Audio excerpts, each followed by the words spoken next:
औज़ुबिल्लाहिमिनश्शैतानिर्रजीम बिस्मिल्लाहिर्रहमानिर्रहीम। चश्मे पटवार टीवी की तरफ से आपका मेज़बान मुबीन मिर्ज़ा हाज़िर खिदमत है। नाज़रीन कराम, कोरोना कोविड-19 की वजह से पूरी दुनिया में बहुत से कारोबार ज़बू हाली का शिकार हैं। इन्हीं में से एक बहुत अहम कारोबार और बिज़नेस जो कि ट्रैवल एजेंसीज़ का है, वो भी बुरी तरह मुतासर हुआ है। आज हम इस कारोबार से के ऊपर आने वाले असरात आपके सामने लाने और पाकिस्तान के अंदर जो ट्रैवल एजेंट्स और ट्रैवल एजेंसीज़ की सूरत हाल है उसको डिस्कस करने के लिए हमारे पास एक ऐसी शख्सियत मौजूद हैं जो इस कारोबार से गुज़श्ता 15 साल से मुंसलिक हैं और बड़े पैमाने पे ये इंतहाई ट्रैवल एजेंसीज़ के हवाले से इनका बड़ा नाम है, बड़ी पहचान है। आज हमारे मेहमान मलिक शफ़क़त जमील हमारे प्रोग्राम में मौजूद हैं। इनसे हम पूछना चाहेंगे कि कोरोना की वजह से जो ट्रैवल एजेंसीज़ और ट्रैवल एजेंट्स के ऊपर जो असरात हैं उसके बारे में ये क्या इनके तासरात हैं और क्या हुकूमत जो है ये इन ट्रैवल एजेंट्स को कुछ रिलीफ़ देने के बारे में सोच रही है या उसके ने कुछ इक़दाम किए हैं। जी मलिक साहब। बिस्मिल्लाहिर्रहमानिर्रहीम।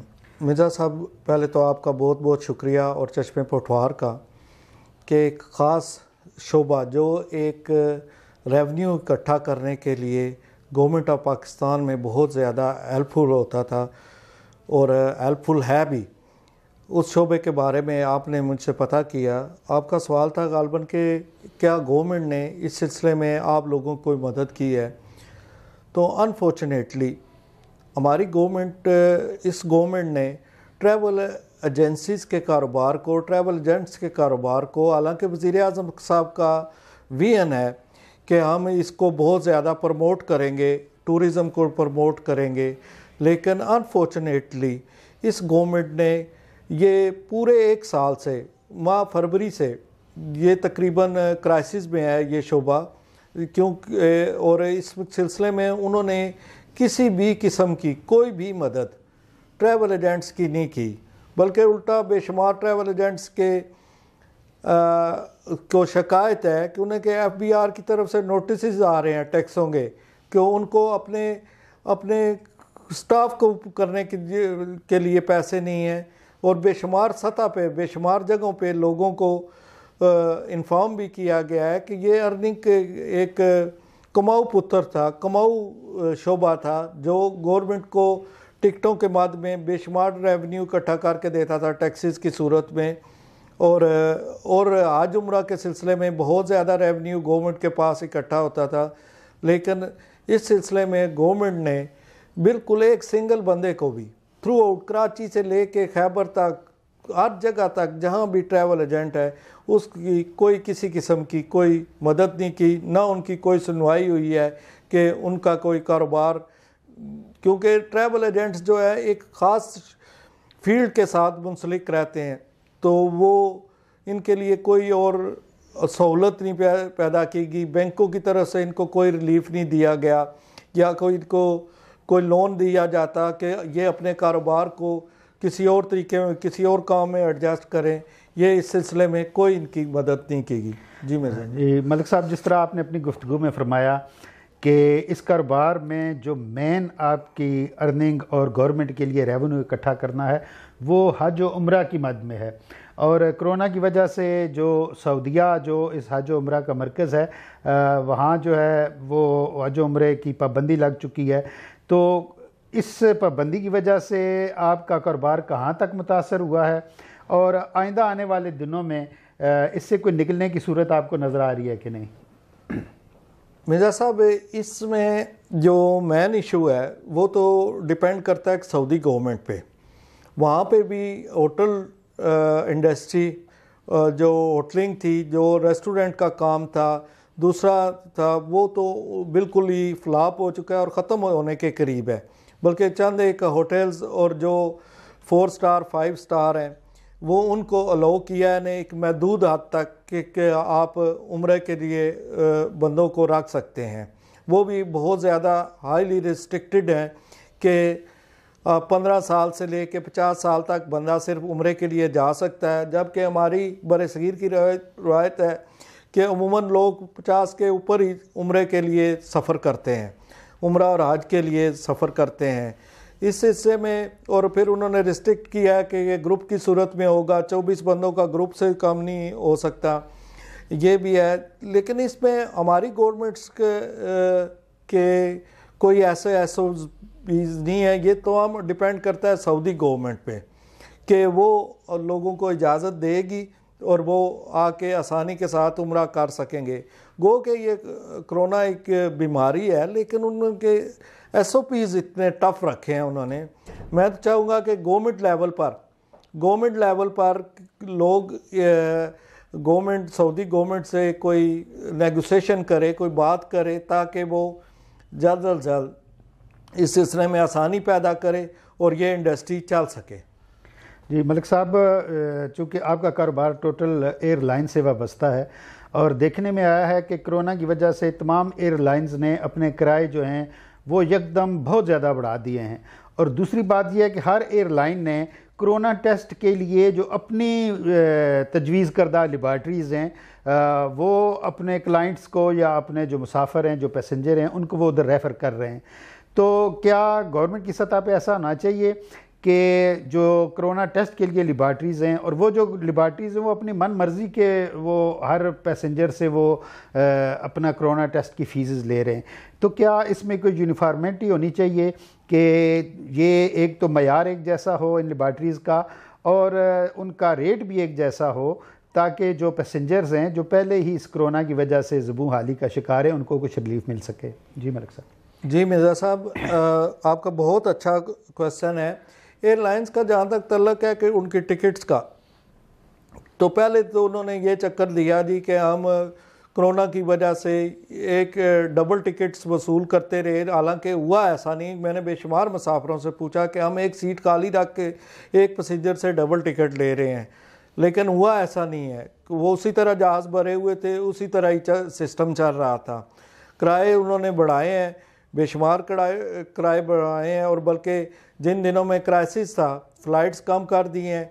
इनका एक तरीका वारदात होता है जी, ये मोस्टली ऐसे करते हैं कि उस रूट पे फ़्लाइट्स कम कर देते हैं और किराए बढ़ा देते हैं। पैसेंजर ज़्यादा होता है, वो डिमांड ज़्यादा होती है, और ये अपने रूट्स कम कर देते हैं और बहाना कोई ना कोई बनाकर ये लोगों से ओवरचार्ज करते हैं।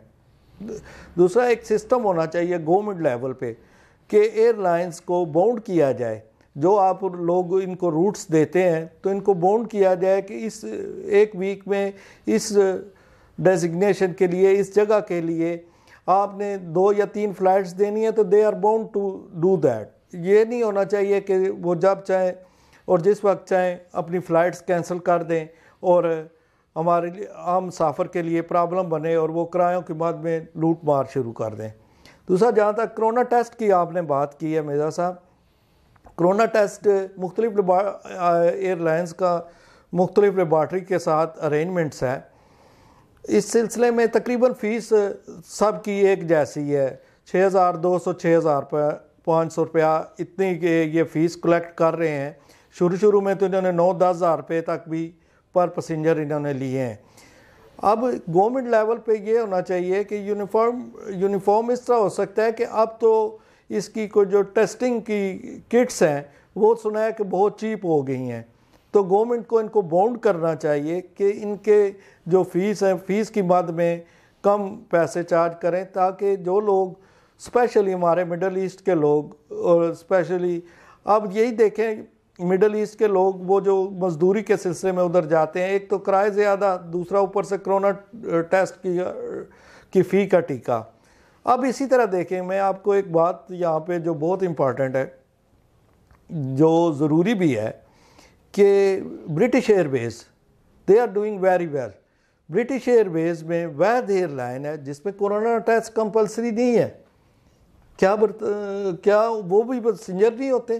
क्योंकि ब्रिटिश एयरवेज़ वालों के लिए कोरोना टेस्ट कंपलसरी नहीं है, बाकी तमाम एयरलाइनों के लिए PIA से लेके तमाम हमारी नेशनल एयरलाइंस PIA से लेके तमाम एयरलाइनें कोरोना टैक्स की डिमांड करती हैं, लेकिन ब्रिटिश एयरवेज़ वाले पैसेंजर आज तक अभी तक उनको के लिए कोरोना टेस्ट कंपलसरी नहीं है।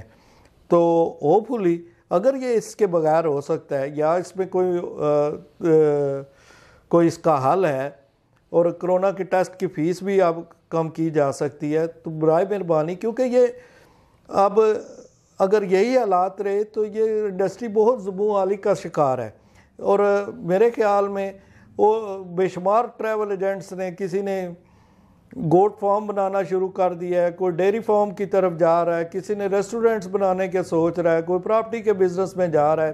तो ये इंडस्ट्री बिल्कुल फारग हो जाएगी और इसमें दरअसल एक्चुअली बहुत ज़्यादा पढ़ा लिखा तबका इन्वॉल्व है, ये बेरोज़गारी का सबब बनेंगे।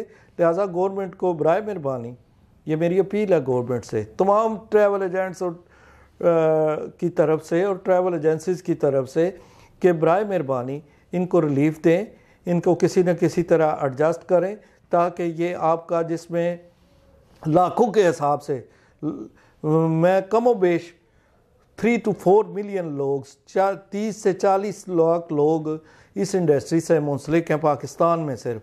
तो बराए मेहरबानी इन्हें कोई रिलीफ दें ताकि ये अपने काम को जारी रख सकें और बेहतरी की तरफ ले जा सकें। शुक्रिया मिर्ज़ा साहब। इसके अलावा जी माशाल्लाह जी, मलिक साहब आपने जो ट्रैवल एजेंट्स और ट्रैवल एजेंसीज़ की कोरोना की वजह से पूरी दुनिया में तो सूरत हाल थी ही बुरी, जो पाकिस्तान के अंदर इनको जो मुश्किलात का सामना है वो आपने बड़े खूबसूरत तरीके से हमारे इस चैनल के ज़रिए आपने जो है वो गवर्नमेंट तक पहुँचाने की कोशिश की। जी, गवर्नमेंट को चाहिए कि वो अपने शहरियों के हकूक़ के तहफ़्फ़ुज़ के लिए और उनको रिलीफ़ देने के लिए इन मुश्किल हालात में गवर्नमेंट को भी कुछ ख़ुसूसी इक़दामात करने चाहिए ताकि ये जो कारोबार ज़ुबून हाली का शिकार है ये कुछ अपने पाँव पे खड़ा हो सके और उसको कुछ रिलीफ़ मिल सके। इंशाल्लाह आइंदा किसी नए मौजू, नए प्रोग्राम के साथ आपकी खिदमत में हाज़िर होंगे। एक दफ़ा फिर आपसे इल्तमास करता चलूँ कि चश्मे पटवार टीवी को, चैनल को ज़रूर सब्सक्राइब करें और बेल आइकन को ज़रूर प्रेस करें ताकि हमारी आने वाली नई वीडियो आप तक पहुँच सके। अपने मेज़बान मुबीन मिर्ज़ा को इजाज़त दीजिए। अल्लाह हाफ़िज़।